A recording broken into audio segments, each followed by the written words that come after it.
अस्सलाम वालेकुम my dear students, मैं आपका ट्यूटर आकिब रियाज। आज हम न्यूमेरिकल डिफरेंशिएशन का जो टॉपिक पढ़ने जा रहे हैं वो हमारे पास होगा नॉन होमोजीनियस डिफरेंशियल इक्वेशन।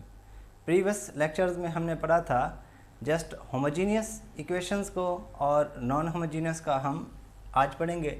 तो नॉन होमोजीनियस हमारे पास क्या होता है, एक हमारे पास कोई भी फंक्शन होता है जिसको आप इस फॉर्म में लिख सकते हो। इसके हमारे पास जो सॉल्व करने के आपके पास दो सॉल्यूशंस होते हैं जिसको आप पढ़ते हो, एक कम्प्लीमेंट्री सॉल्यूशन होता है और एक आपके पास पर्टिकुलर सॉल्यूशन होता है। तो कम्प्लीमेंट्री को आप इससे डिनोट करते हो, पर्टिकुलर को आप इससे डिनोट करते हो। इसके अलावा आप पर्टिकुलर या फिर आप कम्प्लीमेंट्री को मतलब अगर आप पर्टिकुलर सॉल्यूशन को सॉल्व करो तो आप इसको वाई स्टेरिक से भी शो कर सकते हो। अदरवाइज आप अपनी सहूलत के लिए जो कर सकते हो y of c for complementary and y of p आपके पास फॉर पर्टिकुलर सॉल्यूशंस। तो लास्ट में हम क्या करते हैं, जो जनरल सॉल्यूशन होता है वो हमारे पास क्या होता है, जो आपके पास कम्प्लीमेंट्री सॉल्यूशन होता है और जो आपके पास पर्टिकुलर सॉल्यूशन होता है, आप उन दोनों को क्या कर देते हैं, आप दोनों को ऐड अप कर देते हैं। तो फॉर कम्प्लीमेंट्री सॉल्यूशन जब आप नॉन होमोजीनियस क्वेश्चंस को सॉल्व करेंगे तो हमारे पास फॉर कम्प्लीमेंट्री जो सॉल्यूशंस होगा उसको हमने क्या लेके चलना है, जब हम कम्प्लीमेंट्री सॉल्यूशन को सॉल्व करेंगे तो उसके लिए हमने जो हमारे पास फंक्शन होता है उसको हमने ज़ीरो मान के आगे सॉल्व करना होता है। तो जो आज हमारे पास जो टाइप 1 जो है आपके पास फॉर नॉन होमोजेनियस क्वेश्चंस को, तो राइट हैंड साइड पे जो टाइप 1 आपके पास मैं आज डिस्कस करने जा रहा हूँ, जो आपके पास राइट हैंड साइड पे क्या होगा, एक कोई भी कांस्टेंट होगा जिसको मैंने डिनोट किया एफ ऑफ एक्स। आपके पास कोई भी एक कांस्टेंट है फॉर्म राइट हैंड साइड, जो भी आपके पास डिफरेंशियल इक्वेशन आती है, अगर आपके पास राइट हैंड साइड पे कांस्टेंट आता है तो उसको सॉल्व कैसे करना है। तो इसमें करना ये है कि आपने फॉर पर्टिकुलर सॉल्यूशंस में क्या करना है, फॉर पर्टिकुलर सॉल्यूशन के लिए आपने उसको क्या कर लेना है, कंसीडर ए करना है। ए हमारे पास क्या है, एक कांस्टेंट है। कम्प्लीमेंट्री सॉल्यूशन हमारे पास सेम वही वाला प्रोसीजर होगा जैसे हमने यहाँ पे कम्प्लीमेंट्री सॉल्यूशन सॉल्व करना है। कम्प्लीमेंट्री हमारे पास राइट हैंड साइड पे हमने ज़ीरो लेके आगे कम्प्लीमेंट्री को सॉल्व करना है। तो जो आपके पास पर्टिकुलर होगा उसके लिए आपके पास ये वाला होगा। अभी हम क्वेश्चन सॉल्व करने जा रहे हैं। जो हमारे पास इस टाइप 1 का क्वेश्चन होगा वो हम देखते हैं। देखिए हमारे पास जो टाइप 1 कंसीडर हमने की थी, जो लास्ट हमने पढ़ा है, वो हमारे पास क्या है कि टाइप 1 में राइट हैंड साइड पे हमारे पास कोई एक कांस्टेंट होना चाहिए। ये हमारे पास टाइप 1 की निशानी है कि आपके पास राइट हैंड साइड पे क्या होगा, एक कांस्टेंट होगा। बाकी हम इसको फर्दर कैसे सॉल्व करेंगे तो आए देखते हैं। क्वेश्चन को सॉल्व करते हैं। हमारे पास देखें, सबसे पहले आपने इन सबस्क्रिप्ट को आपने सॉल्व करना था। जो आपके पास ये सबस्क्रिप्ट में आ रहा है y into x plus 3, y into x plus 2, ये तो आपके पास सिंपल x फॉर्म में दिया हुआ है। इनको पहले आप सॉल्व करें। तो इस डिफरेंशियल इक्वेशन को आप कैसे लिख सकते हैं, जैसे हमने फर्दर जो प्रीवियस लेक्चर्स में हमने पढ़ा हुआ है सेम वही तरीका आपके पास है। ये जो आपके पास 3 होता है वो आपके पास जो शिफ्ट ऑपरेटर होता है उसकी पावर इंटू आपके पास y ऑफ x, सेम आपके पास ये e2 है into y of x, 2 into y of x is equal to 5। ये आपके पास फर्स्ट स्टेप है। सेकंड आप क्या करते हैं, वाई ऑफ एक्स यहाँ से आप कॉमन ले लेते हैं। तो हमारे पास जो इक्वेशन बनती है e of 3 plus 3e square minus 2 into y of x is equal to 5। अब यहाँ पे हमने फाइंड करना है इसका कम्प्लीमेंट्री सॉल्यूशन। कम्प्लीमेंट्री सॉल्यूशन कैसे फाइंड करते हैं, देखें फॉर कम्प्लीमेंट्री सॉल्यूशन। देखें फॉर कम्प्लीमेंट्री सॉल्यूशन के लिए मैंने क्या बोला हुआ है कि हमने क्या करना है कि आपके पास जो राइट हैंड साइड होगी हमने इसको ज़ीरो मान के सॉल्व करना है। देखें कैसे करेंगे हम, यहाँ पे हमारे पास होगा e cube plus 3e square minus 2 into आपके पास y of x is equal to 0। Next हमारे पास क्या काम होता है, इसको हमने जब ऑक्सिलरी इक्वेशन, बल्कि ये हमारे पास जब ऑक्सिलरी इक्वेशन में लेकर चलते हैं तो ये हमारे पास किस फॉर्म में हो जाता है, द ऑक्सिलरी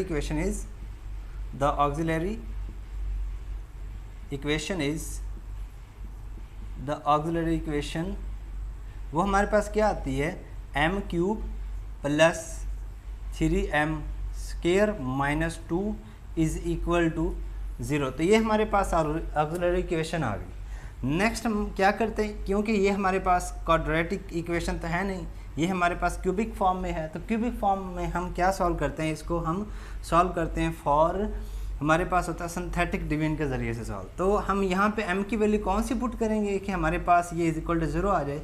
देखिए अगर 1 पुट करें, हम यहाँ पे लेट कर लें कि अगर हम m is equal to 1 put कर लें तो 1 इधर पुट किया, 1 इधर पुट किया, तो 3 और 1 आपके पास 4 माइनस 2 इज इक्वल टू वो 0 नहीं हुआ। अगर हम यहाँ पे माइनस का 1 पुट करें तो -1 क्यूब आपके पास वो -1 ही रहा, ये -1 का स्क्वायर तो माइनस आपके पास -1 -2 -3 प्लस 3 इज इक्वल टू 0। तो हम -1 लेके आगे चलेंगे। तो यहाँ पे बस सिंथेटिकली डिवीजन के ज़रिए से हम इसको आगे सॉल्व करते हैं। तो m क्यूब आपके पास 1 आ जाता है, 3m स्क्वायर आपके पास वो क्या होता है, वो रहेगा आपके पास 3। इसका कोफिशिएंट्स जो है m आपके पास नहीं है तो उसकी जगह पे आप 0 इंटू -2। तो क्योंकि हम -1 को लेके सॉल्व कर रहे हैं तो फर्स्ट वैल्यू आपके पास एज इट इज़ 1 और 1 आपके पास माइनस का 1, 3 - 1 2 -1 मल्टीप्लाइड बाई 2 आपके पास -2 इंटू आपके पास वो -2 ही रहा, तो माइनस माइनस प्लस तो वो आपके पास कैंसिल हो गया। तो इसके आपके पास जो फॉर्म बनेगी वो आपके पास क्या बनेगी, m square plus 2m minus 2 is equal to 0। अगर आपके पास ये फैक्टराइज करने से ये सॉल्व हो जाता है तो ठीक है। यहाँ पे आपके पास दिख रहा है कि आपके पास जो क्वेश्चन है ये बाय फैक्टराइजेशन से नहीं सॉल्व हो रहा, तो आप इसको क्वाड्रेटिक फार्मूला से सॉल्व कर लें। क्वाड्रेटिक फार्मूला हमारे पास क्या होता है, m is equal to minus B into आपके पास B square minus 4ac square root over 2a। तो माइनस आपके पास 2 प्लस माइनस 2 का स्क्र आपके पास 4 माइनस 4a और c, तो 4 2 ज़रा आपके पास वो 8 आ गया और माइनस माइनस प्लस बाय आपके पास 2 इज इक्वल टू आपके पास -2 प्लस माइनस 4 और 8 आपके पास 12 और आपके पास 2 आ गया। तो मज़ीद इसको सॉल्व करते हैं। 12 आपके पास किसके इक्वल होता है, आप इसको यहाँ पे हल कर सकते हो, -2 प्लस माइनस 3 मल्टीप्लाइड बाई आप 4 इसको लिख सकते हो over 2 is equal to -2 plus minus 4 square root आपके पास बाहर चला जाएगा इंटू 3/2। तो यहाँ से 2 अगर कॉमन ले लें तो आपके पास minus plus minus under root 3/2 से 2 कैंसिल होकर आपके पास जो m आएगा -1 प्लस माइनस अंडर रूट 3। तो जो टोटल आपके पास m की वैल्यू आई वो आपके पास -1 और आपके पास ये value, so m is equal to -1 plus into under root 3 and -1 into minus under root 3। तो ये हमारे पास m की वैल्यूज़ आई हैं। हम यहाँ पे इसका जो कॉम्प्लीमेंट्री सोल्यूशन है वो कैसे लिखेंगे, तो y of c is equal to -1। देखें टोटल आपके पास 3 है तो कोफिशिएंट्स 3 वैल्यूज़ आपके पास हैं, तो इसके जो कांस्टेंट होंगे वो भी 3 ही होंगे। तो पहला आपके पास c1 इंटू -1 की पावर x, सेकंड आपके पास c2 इंटू आपके पास value -1 into plus under root 3 power x, last वाला आपके पास है c3 into -1 minus under root 3 into आपके पास ये x। तो ये आपके पास आ गया कम्प्लीमेंट्री सोल्यूशन।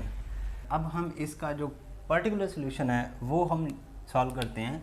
तो पार्टिकुलर सोल्यूशन में मैंने क्या बताया था कि हमारे पास जो पार्टिकुलर सोल्यूशन होगा वो हमारे पास y independent is equal to some constant के इक्वल होता है। तो हम क्या करेंगे, फॉर पार्टिकुलर सोल्यूशन हमारे पास क्या था, y of x is equal to a था। अब क्या करेंगे, ये जो आपके पास y ऑफ x जो हमने फॉर पर्टिकुलर के लिए वैल्यू लेट की है, इसको हम क्या करेंगे, इक्वेशन नंबर 1 में पुट करेंगे। पुट इन इक्वेशन 1 में पुट करें यहाँ पे, तो हमारे पास आएगा e3 plus 3e square minus 2 into हमारे पास y ऑफ x a है इज इक्वल टू 5। इनको मल्टीप्लाइड करें तो आपके पास shift operator into a plus 3a square into आपके पास e square into a minus 2a is equal to 5। तो आपने एक चीज़ याद रखनी है कि हमारे पास शिफ्ट ऑपरेटर भी कांस्टेंट है, ए भी हमारे पास कांस्टेंट है, तो कांस्टेंट और कांस्टेंट अगर आप मल्टीप्लाइड करवाएं या प्लस करवाएं तो आपके पास कांस्टेंट ही आता है। तो यहाँ पे ई आपके पास शिफ्ट ऑपरेटर और ए, इसको आप मल्टीप्लाइड कराएंगे तो आपके पास अगेन एक कांस्टेंट आएगा, लेकिन ये नहीं कि आपके पास एक और कांस्टेंट आएगा। यहाँ पे आपके पास जो ए है ये भी एक कांस्टेंट है, हमने ए की वैल्यू फाइंड करनी है यहाँ पे। तो ए की वैल्यू फाइंड करने के लिए हम इसको जब मल्टीप्लाइड करेंगे तो हम इसको भी एज इट इज़ ए ही लिखेंगे। सेम हमारे पास 3 इंटू आपके पास A minus 2a is equal to 5। तो यहाँ से आपकी जो वैल्यू निकलेगी 3 और प्लस ए आपके पास 4a minus 2a is equal to आपके पास 2a इज इक्वल टू 5। तो a आपके पास आ गया 5/2।